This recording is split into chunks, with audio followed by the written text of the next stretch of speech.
The restaurant's dim glow flickered across my wife's face as I slid the photographs across the table, their glossy edges catching the candlelight. Sarah's fork froze midair, a piece of ravioli dangling like an afterthought. Her eyes, wide and unblinking, locked onto the images, grainy, undeniable snapshots of her with him. The clink of glasses and murmured laughter from nearby tables faded into a dull roar in my ears. My chest tightened, as if the air itself had turned to lead. "Explain," I said, my voice low, trembling with a rage I hadn't yet fully unleashed. The photos lay there like a guillotine, each one a slice of truth I'd spent weeks denying. Sarah's lips parted, but no words came. Her fingers twitched toward the images, then recoiled as if they burned. I watched her, searching for the woman I'd loved for 12 years.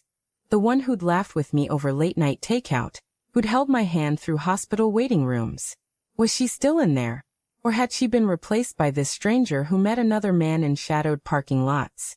It started 3 months ago, with a text I wasn't meant to see. Her phone buzzed on the kitchen counter while she showered, the screen lighting up with a message from Mark, work.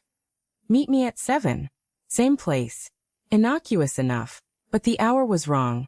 Too late for a colleague. I'd stared at the screen, my thumb hovering, guilt gnawing at me for even considering invasion. I didn't check her phone. Not then. Instead, I asked her about Mark over dinner, casual as I could manage. "Oh, just a project lead," she'd said, twirling spaghetti around her fork, her smile too bright, her eyes not quite meeting mine. I swallowed the unease, chalking it up to paranoia. Work stress, I told myself. Long hours. Nothing more. But the signs piled up, small and sharp like broken glass. Lipstick on a collar, too red for her usual shade. A receipt for a coffee shop she never mentioned, tucked in her purse. The way she'd linger in the bathroom, typing furiously, then claim it was just emails. Each clue was a pinprick, easy to dismiss alone but bleeding me dry together. I started waking at 3 a.m., staring at the ceiling, my mind spinning stories I didn't want to believe. She still kissed me goodnight, still laughed at my dumb jokes.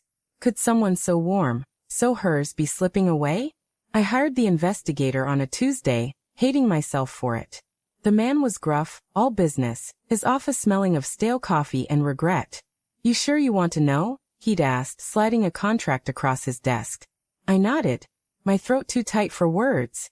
A week later, he handed me the photos in a manila envelope, his eyes avoiding mine. "It's what you thought," he said. I didn't open the envelope until I was alone in my car, the engine off, the silence suffocating. There they were, Sarah and Mark, leaning close in a dimly lit bar, his hand on her arm, her smile too intimate for just colleagues. Another shot. Their cars parked side by side in a motel lot at 2 a.m. My vision blurred, not from tears but from a fury so deep it felt like drowning.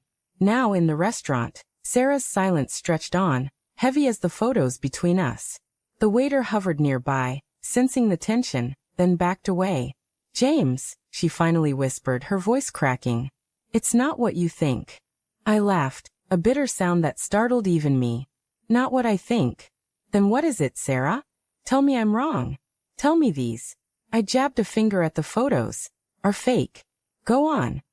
My voice rose, drawing glances from other diners, but I didn't care.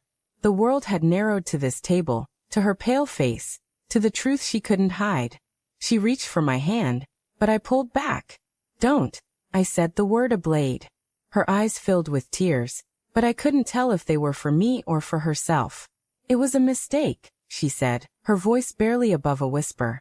"A stupid, awful mistake. I was lonely, James. You were always working, always gone." "Don't you dare." I cut her off, my fists clenching under the table. "Don't put this on me. I was building a life for us. For you." My voice shook, betrayal twisting like a knife in my gut. I wanted to scream, to flip the table, to make her feel the weight of what she'd done. But part of me, God help me, still wanted to hold her, to fix this, to pretend the photos didn't exist.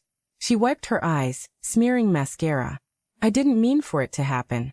Mark, he listened. He was there when I needed someone. It wasn't love, James. It was never about love." "Then what was it?" I leaned forward, my voice low and dangerous. What was worth throwing us away for? She flinched, and for a moment, I saw the Sarah I knew, vulnerable, flawed, human. But the images burned in my mind, and the tenderness withered. It was just escape, she said, her words faltering. I felt trapped. Not by you, but by everything. The routine, the expectations. I didn't know how to tell you I was breaking. Her confession hung between us, raw and jagged. I wanted to believe her, to see her as the woman who'd once been my anchor. But the photos told a different story, one of choices, not accidents. The restaurant's hum returned, a cruel reminder of normalcy. A couple at the next table laughed, clinking wine glasses, oblivious to our unraveling. I leaned back, my anger cooling into something colder, sharper. How long? I asked. She hesitated, her gaze dropping to the table. 3 months. 3 months.